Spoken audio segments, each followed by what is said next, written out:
નમસ્કાર, હું છું હિના અને આપ જોઈ રહ્યા છો ઇન્ડિયા ન્યૂઝ ગુજરાતના મહત્વના સમાચારની શરૂઆત કરીએ સૌપ્રથમ અમીરગઢથી। તો અમીરગઢ દેવશ્રી ડુંગરપુરીજી મહારાજના મેળાના દિવસે પોલીસ દ્વારા સુરક્ષા સાથે ધજા ફરકાવવામાં આવે છે। ત્યારે પરંપરાગત પોલીસ દ્વારા મહંત શ્રી બુદ્ધપુરીજી મહારાજની હાજરીમાં પોલીસ સ્ટેશનથી પોલીસ સ્ટાફ સાથે વિધિવત ઢોલ અને ડીજેના તાલે નાચતા ગાતા મંદિરે પહોંચ્યા હતા અને દેવશ્રી ડુંગરપુરીજી મહારાજની ધૂણીના આશીર્વાદ સાથે ધજા ફરકાવવામાં આવી હતી। જો કે મેળા દરમિયાન પોલીસ દ્વારા 80 જેટલા જવાનોની સુરક્ષા વ્યવસ્થા ગોઠવવામાં આવી છે।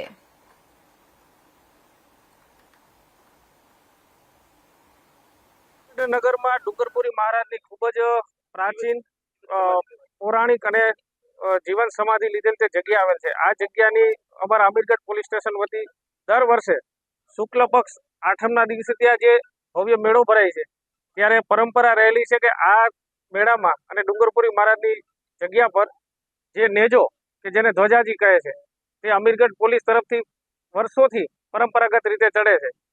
આ અન્વયે આજરોજ ડુંગરપુરી મહારાજના મહંતશ્રી અત્રે પોલીસ સ્ટેશન ખાતે ઉપસ્થિત છે ને અહીંયા વાજતે ગાતે ધ્વજાજીને ત્યાં જઈને આરોહણ કરવામાં આવશે।